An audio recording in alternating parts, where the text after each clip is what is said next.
Hi friends, welcome to our channel. Brahmamudi serial next ఎపిసోడ్లో ఏం జరగబోతోందో ఈ వీడియోలో చూసి తెలుసుకుందాం. యామినిని వదిలి కావ్యతో వెళ్ళిన రాజ్ అసలేం జరిగింది అని తెలుసుకోవడానికి ఈ వీడియోని స్కిప్ చేయకుండా ఎండ్ వరకు చూసేయండి. రాజ్ కావ్య వచ్చిందని తనతో మాట్లాడడానికి, తనని కలవడానికి యామినితో అబద్ధం చెప్పి మరీ వస్తాడు. అలా రాజ్ కావ్యతో మాట్లాడుతూ ఉంటే యామిని అటువైపు వస్తోందని కావ్యని తన రూమ్కి తీసుకెళ్ళిపోతాడు. అలా కావ్య రాజులు ఇద్దరు కావ్య గదిలో ఉంటారు. అప్పుడు యామిని రాజ్ కోసం వెతుకుతూ ఉండడం పండు చూసి, మేడం ఏంటి మీరు ఎక్కడున్నారు అని అంటాడు. అప్పుడు యామిని, నేను మా బావ కోసం వెతుకుతున్నాను పండు అని అంటుంది. అప్పుడు పండు, అదేంటి మేడం, ఇందాక నేను మీ రూమ్లో ఉంటే మీ బావ అంతలాగా చిరాకు పడ్డారు, ఇప్పుడేమో మిమ్మల్ని వదిలేసి కిందకి వచ్చారా అని అంటాడు. అప్పుడు యామిని, ఎవరో ఫ్రెండ్ని కలవాలని వచ్చాడు పండు అని అంటుంది. కానీ ఎక్కడున్నాడో కనిపించడం లేదు, అందుకే వెతుకుతున్నాను అని అంటుంది. అప్పుడు పండు, సరే మేడం, మీరు అటువైపు వెతకండి, నేను ఇటువైపు వెతుకుతాను, సార్ కనిపిస్తే చెప్తాను అని అంటాడు. అలా పండు రాజ్ని వెతుక్కుంటూ వస్తూ ఉంటే ఈలోగా తన కొలీగ్ తనకి కనపడి, రే నువ్వేం చేస్తున్నావు ఇక్కడ? 101లో Swaraj group of industries MD Kavya గారు వచ్చారు, ఆవిడకేమన్నా కావాలేమో కనుక్కో అని అంటాడు. అప్పుడు పండు అలాగే అని చెప్పి కావ్య వాళ్ళ రూమ్ వైపు వస్తూ ఉంటాడు. అలా కావ్య వాళ్ళ రూమ్ దగ్గరికి వచ్చి డోర్ నాక్ చేస్తూ ఉంటాడు. అప్పుడు రాజ్ ఎవరో డోర్ నాక్ చేస్తున్నారు అని డోర్ ఓపెన్ చేస్తాడు. తీరా చూస్తే పండు ఉంటాడు. అక్కడ పండును చూసి రాజ్ ఆశ్చర్యపోతాడు. అబ్బా, నేను దొరక్క వీడికే దొరికిపోయానా అని మొహాన్ని పక్కకి తిప్పుకుంటూ ఉంటాడు. అప్పుడు పండు రాజ్ని అక్కడ చూసి, సార్ మీరేంటిక్కడ అని అంటాడు. అప్పుడు రాజ్, నువ్వేంటిక్కడ అని అంటాడు. అప్పుడు పండు, అంటే మేడంకి ఏమన్నా కావాలేమో అని అడగడానికి వచ్చాను సార్, ఇందాక మేడం మీకోసం వెతుకుతున్నారు అని అంటాడు.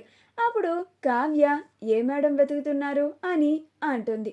అప్పుడు రాజ్, అంటే కళావతి గారు నా ఫ్రెండ్ ఒకళ్ళు వచ్చారు, వాళ్ళు అనుకుంటా, బై మిస్టేక్ మేడం అని చెప్పేశాడు. పండు నీతో మాట్లాడాలి, కొంచెం బయటికి రా నాన్న అని పండును బయటికి తీసుకొని వచ్చి, ఏంట్రా ఏంటి సరాసరి రూమ్లోకి వచ్చేసి మేడం వెతుకుతున్నారు అని చెప్తున్నావు అని అంటాడు.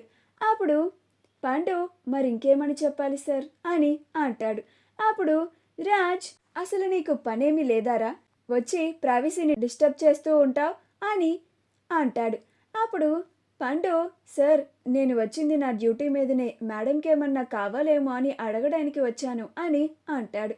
అప్పుడు రాజ్, మేడంకి ఏమన్నా అవసరం ఉంటే మేడం కాల్ చేసి చెప్తారు, లేకపోతే నేనన్నా కాల్ చేస్తాను అని అంటాడు. అప్పుడు పండు, మరి ఆ మేడం సార్ అని అంటాడు. అప్పుడు రాజ్, అవన్నీ నీకెందుకురా, నువ్వు వెళ్ళి నీ పని నువ్వు చూసుకో అని పండుని అక్కడి నుంచి పంపించేసి మళ్ళీ రూమ్లోకి వస్తాడు. అప్పుడు కావ్య, మాట్లాడారా మీ పండుతో అని అంటుంది. అప్పుడు రాజ్, మాట్లాడానండి అని అంటాడు. అప్పుడు కావ్య రాజ్ పడుతున్న కంగారుని చూసి, ఏంటి రామ్ గారు, ఏదో మీరు తప్పు చేసినట్లుగా అలా కంగారు పడిపోతున్నారు అని అంటుంది. అప్పుడు రాజ్, అబ్బే అదేం లేదు కళావతి గారు, నేను ఇప్పుడే వస్తాను అని అక్కడి నుంచి వచ్చేస్తాడు. అప్పుడు కావ్య, యామిని గురించి నాకు ఎక్కడ తెలిసిపోతుందో అని, యామిని ఇక్కడికి వచ్చిందని నాకు తెలుసన్న విషయం ఆయనకి తెలియదన్నమాట, అందుకే ఇలాగా నా ముందు కవర్ చేయడానికి ఇన్ని ఆపసోపాలు పడిపోతున్నారు అని అనుకుంటూ ఉంటుంది. ఈలోగా కావ్య ఫ్రెష్ అయ్యి వస్తుంది. రాజ్ మళ్ళీ యామిని దగ్గరికి వస్తాడు. యామిని, ఏంటి బావా ఎక్కడికి వెళ్ళిపోయావు, నీ ఫ్రెండ్తో మాట్లాడతానని చెప్పి వెళ్ళావు కదా, కానీ ఎక్కడా కనిపించలేదేంటి అని అంటుంది. అప్పుడు రాజ్, నేను నా ఫ్రెండ్తో మాట్లాడి వచ్చేస్తానని చెప్పాను కదా యామిని, ఇంతలోనే నువ్వు నా కోసం వెతకాలా అని అంటాడు. అప్పుడు యామిని, అది కాదు బావా, చాలాసేపు అయినా కానీ నువ్వు ఇంకా రాలేదని నేను వెతుకుతున్నానంతే అని అంటుంది. అప్పుడు రాజ్, లేట్ అయినా నేను వస్తాను కదా అని అంటాడు. అప్పుడు యామిని సరే బావా ఇలారా నా పక్కనే కూర్చో అని అంటుంది.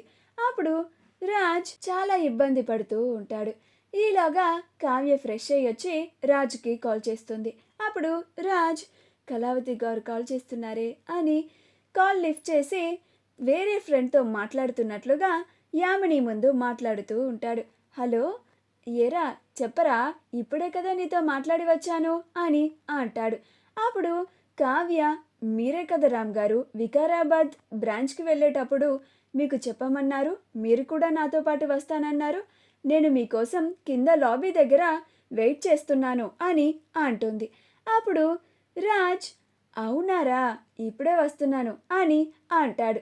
అప్పుడు యామిని అదేంటి బావా ఇప్పుడే కదా మాట్లాడి వచ్చావు, మళ్ళీ వెళ్తున్నావేంటి అని అంటుంది. అప్పుడు రాజ్ అంటే యామిని అది వాడు వెళ్ళిపోతున్నాడంట, వెళ్ళి బాయ్ చెప్పొస్తాను అని అంటాడు. అప్పుడు యామిని బావా బావా అని అంటుంది.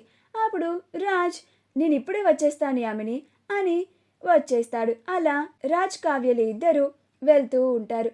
అప్పుడు యామిని ఎవరా ఫ్రెండ్ అసలు వెళ్ళి చూద్దాం అని రాజ్ వెనకాలే వస్తూ ఉంటుంది. అలా రాజ్ కావ్యలు ఇద్దరు లిఫ్ట్లో నుంచి వెళ్ళడం చూసి ఆశ్చర్యపోతుంది. అంటే బావ ఇందాక నుంచి ఫ్రెండ్ ఫ్రెండ్ అని వెళ్తోంది ఆ కళావతి దగ్గరకా, వీళ్ళిద్దరూ ఇప్పుడు ఎక్కడికి వెళ్తున్నారు అసలు, వెంటనే ఫాలో చేయాలి అని యామిని కూడా రాజ్ కావ్యలని ఇద్దరిని ఫాలో చేస్తూ ఉంటుంది. అలా రాజ్ కావ్యలు ఇద్దరు వికారాబాద్ బ్రాంచ్కి వెళ్తారు. అప్పుడు యామిని ఇదేంటి ఇక్కడికి వచ్చారు అని అనుకుంటూ ఉంటుంది. పేరుకు మాత్రం నాతో బయటికి వచ్చినట్లుగా టైం స్పెండ్ చేయడానికి వచ్చినట్లుగా నాతో రిసార్ట్కి వచ్చాడు, కానీ ఇక్కడికి ఆవిడ గారిని కూడా పిలిపించాడు, కానీ నాతో టైం స్పెండ్ చేయకుండా ఆ కావ్యతో ఉంటున్నాడు, ఆ కావ్యతో తిరుగుతున్నాడు అని చాలా కోపం తెచ్చుకుంటూ ఉంటుంది. కావ్య మీటింగ్లో ఉంటుంది. రాజ్ అక్కడే బయట వెయిట్ చేస్తూ టైం పాస్ చేస్తూ ఉంటాడు. అక్కడ రాజ్ని చూసి యామిని చాలా కోపం తెచ్చుకుంటూ ఉంటుంది. ఇలా ఆ కళావతి ఉన్న చోట మాత్రం ఇలా టైం పాస్ చేసుకుంటూ టైం మొత్తం వేస్ట్ చేస్తున్నాడు, కానీ నాతో మాత్రం కొంచెం కూడా టైం స్పెండ్ చేయడానికి అస్సలు ఇష్టపడడం లేదు. ఇందుకే బావా ఇందుకే పెళ్ళికి ముందే నిన్ను సొంతం చేసుకొని నీతో బలవంతంగా అయినా సరే తాళి కట్టించుకోవాలి అని నిర్ణయించుకుంది అని అనుకుంటూ ఉంటుంది. అలా యామిని రాజ్కి కాల్ చేస్తుంది. అప్పుడు రాజ్ అబ్బా ఈ యామిని కాల్ చేస్తోంది ఏంటి అని అనుకుంటూ ఉండడం కూడా యామిని చూస్తూ ఉంటుంది. అలా రాజ్ కాల్ లిఫ్ట్ చేసి హలో యామిని అని అంటాడు. అప్పుడు యామిని ఎక్కడున్నావు బావా అని అంటుంది. అప్పుడు రాజ్ చెప్పాను కదా యామిని మా ఫ్రెండ్తో మాట్లాడి వస్తానని అని అంటాడు. అప్పుడు యామిని కాల్ని కట్ చేస్తుంది. రాజ్ తనకి కావాలని ఆ కావ్యతో టైం స్పెండ్ చేయడానికి అబద్ధం చెప్తున్నాడని మళ్ళీ మరొకసారి కన్ఫర్మ్ చేసుకుంటుంది. మా వీడియో కనుక మీకు నచ్చినట్లయితే లైక్ చేయండి, షేర్ చేయండి, మా ఛానల్ని సబ్స్క్రైబ్ చేసుకోండి, పక్కనే ఉన్న బెల్ ఐకాన్ని క్లిక్ చేయడం మాత్రం మర్చిపోకండి.